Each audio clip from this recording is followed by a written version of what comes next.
Hello दोस्तों, एक बार फिर से स्वागत है आपका हमारे यूट्यूब चैनल शिखर स्टडी पॉइंट पर। आज के इस वीडियो में बात करने वाले हैं 30 महत्वपूर्ण प्रश्नों की। इसमें से सबसे ज़्यादा प्रश्न आपको देखने को मिलेंगे वो रहेंगे उत्तराखंड के, लगभग 15 प्रश्न, और 15 प्रश्न रहेंगे हिंदी और जीके के। तो आप वीडियो को अंत तक जरूर देखिएगा।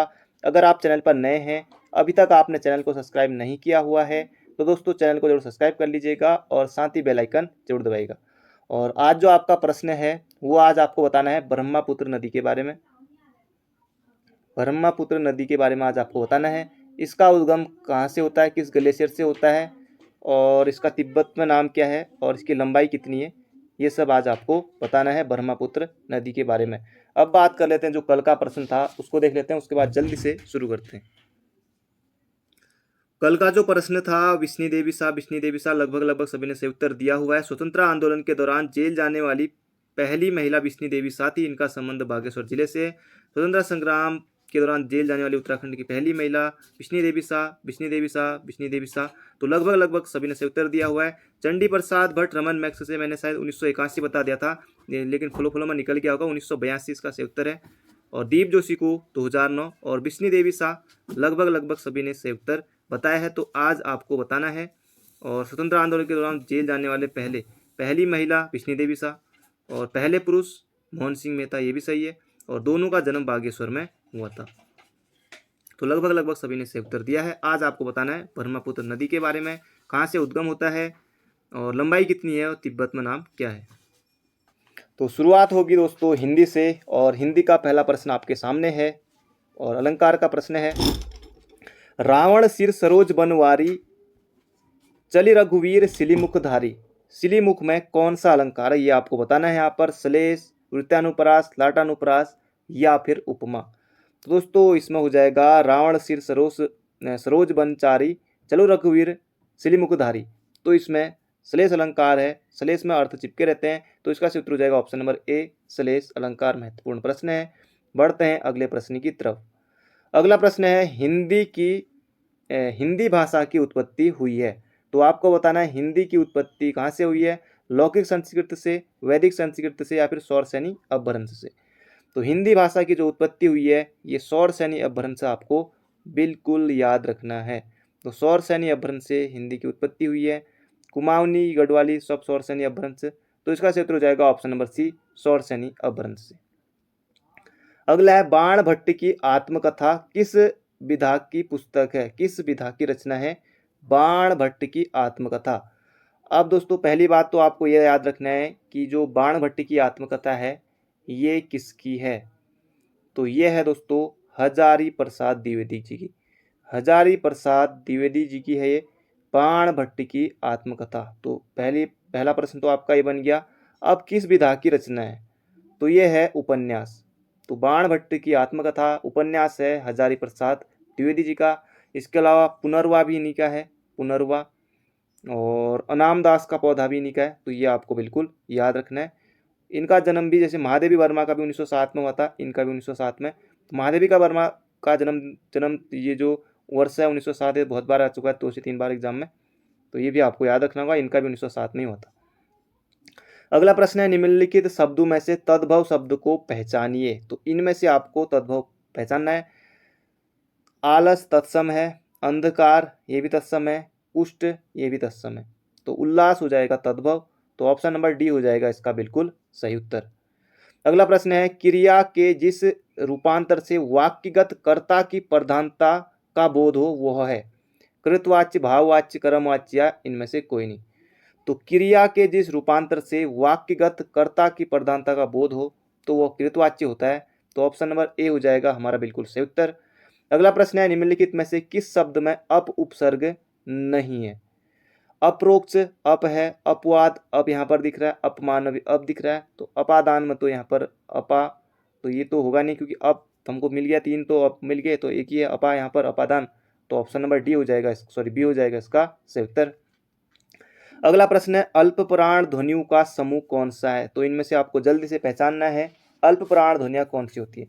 तो जल्दी से आप याद रखिए, 1, 3, 5 जो होती हैं ये अल्प प्राण होती हैं, और 2, 4 महाप्राण किसी भी वर्ग के, जैसे क से लेकर जैसे मौ तक। तो इनमें आपको जैसे क ख ग, क ख तो महाप्राण है, जैसे क वर्ग, जैसे क है, ख है, ये हो गया गौ, ये हो गया घ और ये हो गया अंग। तो इनमें से 1 3 5 तो ये अल्प प्राण हो जाएंगे, बाकी 2 4 ही हो जाएंगे महाप्राण। तो इसी तरह से तो थो दोनों एक साथ है, टो ठो नहीं, तो यहाँ पर हो गया 1 चौ, छ छूट गया, छ महाप्राण हो गया, जौ 3 चौ छ जौ जौ यो, तो ये हो जाएगा हमारा ऑप्शन नंबर बी। अगला प्रश्न है सूची 1 को सूची 2 से मिलान कीजिए। व्यक्तियों के नाम और उपनाम यहाँ पर मिलाने हैं आपको। गोविंद बल्लभ पंत, तो दोस्तों नीचे से तो दिखाई नहीं देगा, लेकिन इतने में ही उत्तर हमको निकालना है।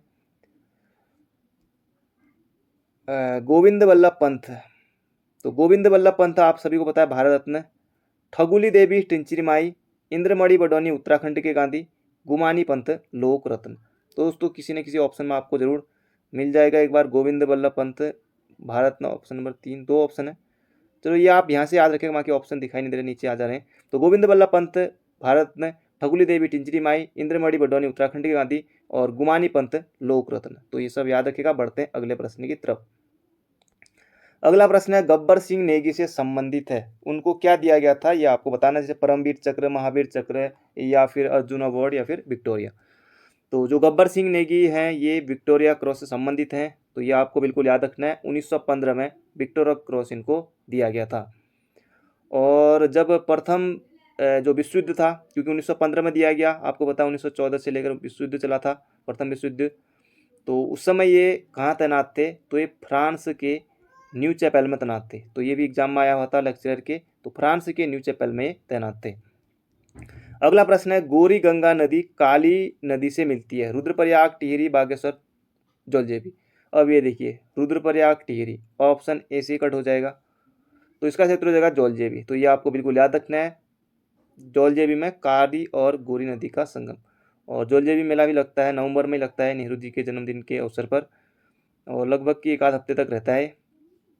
और इसकी शुरुआत की थी जो जौलजेबी मेला है 1914 में गजेंद्र बहादुर सिंह ने। अगला प्रश्न है बीरेन डंगवाल को साहित्य अकादमी पुरस्कार दिया गया था उनकी पुस्तक स्याही ताल, इसी दुनिया में, दुष्चक्र में सृष्टा या कल्ब की बात के लिए। बाकी सभी रचना इन्हीं की है, स्याही ताल, इसी दुनिया में, और साहित्य अकादमी मिला था उनको दुष्चक्र में सृष्टा के लिए। तो ये आप याद रखिएगा, दुष्चक्र में सृष्टा के लिए बीरेन डंगवाल को साहित्य अकादमी पुरस्कार मिला था। तो ये आपको बिल्कुल याद रखना, 2004 में, 2004 में। मंगेश डगराल को 2000 में, और इनको 2004 में साहित्य अकादमी। तो दुष्चक्र में सृष्टा हो जाएगा इसका सही उत्तर। अगला प्रश्न है state council of education research और ट्रेनिंग स्थित है, तो इनमें से आपको बताना है state council of education research और ट्रेनिंग स्थित है, कहाँ स्थित है। अब दोस्तों पहले हुआ करता था, जब इसकी स्थापना हुई थी ना 2002 में, तो ये नरेंद्र नगर में था, लेकिन वर्तमान में स्थित है। अगर बात करें तो उत्तर आपको देना होगा, ये हो जाएगा देहरादून। तो ऑप्शन नंबर सी आपको करना होगा, तो इसका क्षेत्र हो जाएगा देहरादून। अगला प्रश्न है उत्तराखंड में नवदनिया संगठन से संबंधित कौन है, इनमें से आपको बताना है। तो इसका सही उत्तर हो जाएगा ऑप्शन नंबर डी, वंदना शिवा। तो आपने अभी तक सोच लिया होगा, उत्तर बता दिया होगा, तो वंदना शिवा हो जाएगा इसका सही उत्तर, नवदनिया संगठन से संबंधित है। अगला प्रश्न है रूस के सहयोग से स्थापित एंटीबायोटिक्स दवाइयां बनाने का कारखाना उत्तराखंड में कहाँ स्थित है।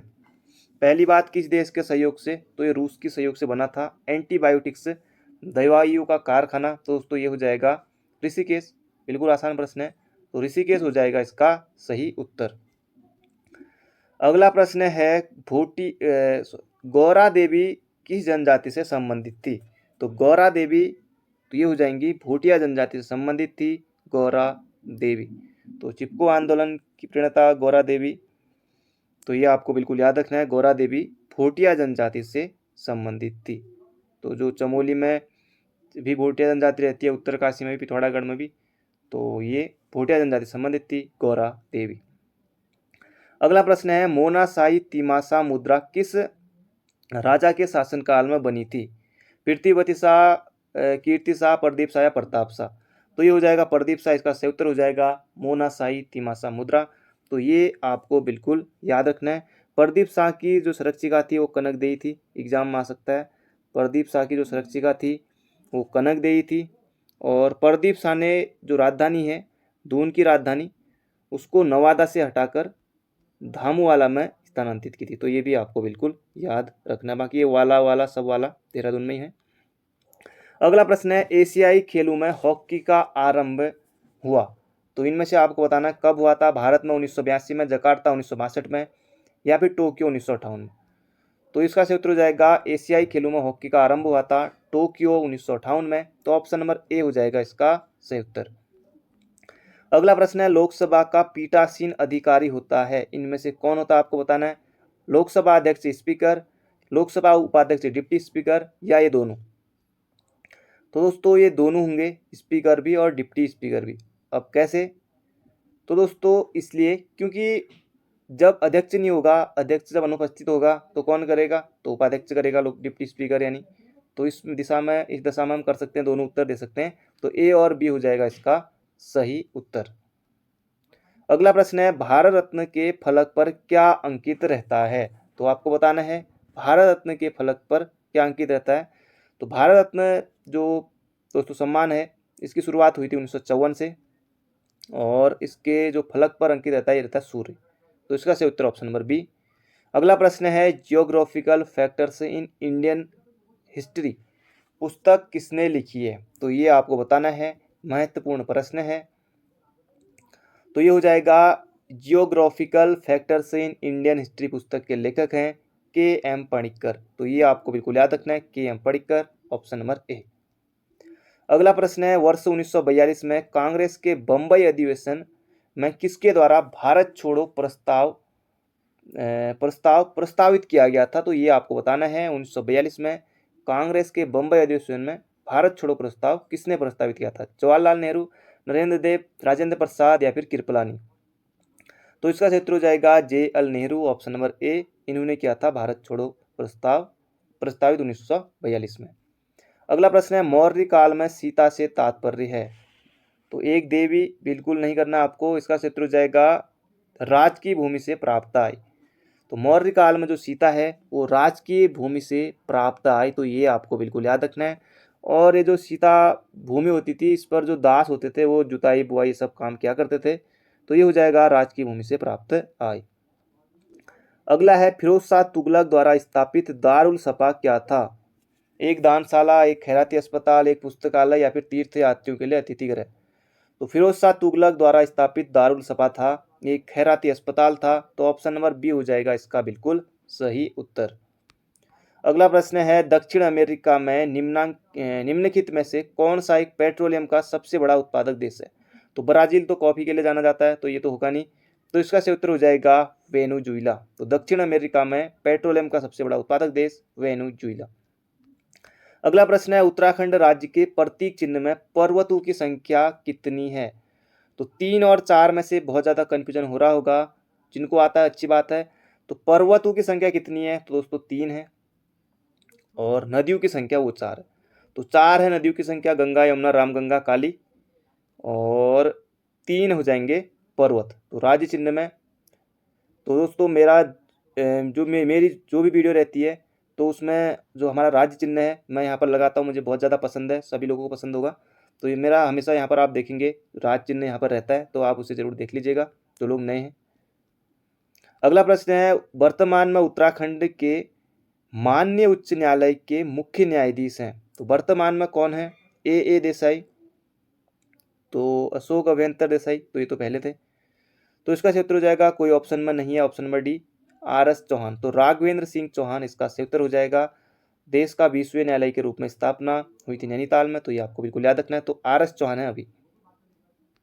अगला प्रश्न है, उत्तराखंड में भारतीय प्रबंधन संस्थान कहाँ स्थित है। अब दोस्तों ये बहुत लोगों के लिए आसान लग रहा होगा, क्योंकि भारतीय प्रबंधन संस्थान बहुत बार एग्जाम आ चुका है। 2011 में स्थापना हुई थी, और आता भी है, तो एग्जाम में सभी को 1 नंबर मिल जाएगा, आसान प्रश्न है। तो काशीपुर हो जाएगा इसका सही उत्तर। आप लोगों ने बिल्कुल सही उत्तर दिया है, तो काशीपुर इसका सही उत्तर। अगला प्रश्न है, उत्तराखंड का सबसे कम लिंगानुपात वाला जिला है। तो आपको देखना है लिंगानुपात सबसे कम किसका है। तो जहाँ की दोस्तों जनसंख्या सबसे ज़्यादा है तो वो है हरिद्वार, और हरिद्वार का ही लिंगानुपात जो है वो सबसे कम है। सर्वाधिक लिंगानुपात वाला जिला 1139, और ये अल्मोड़ा। तो ये भी आपको याद रखना है, सर्वाधिक और सबसे कम हो जाएगा हरिद्वार, और सर्वाधिक हो जाएगा ये अल्मोड़ा 1139। अगला प्रश्न है, चर्म वाद्यों में से ऐसा कौन सा वाद्य यंत्र है जिसे कंधे पर नहीं लटकाया जाता? साइया लटकाया जाता है, दमाऊ को भी लटकाया जाता है, तो देखा ही होगा घाटिया, ये भी लटकाया जाता है। तो डोर थाली हो जाएगा इसका सही उत्तर, ऑप्शन नंबर सी।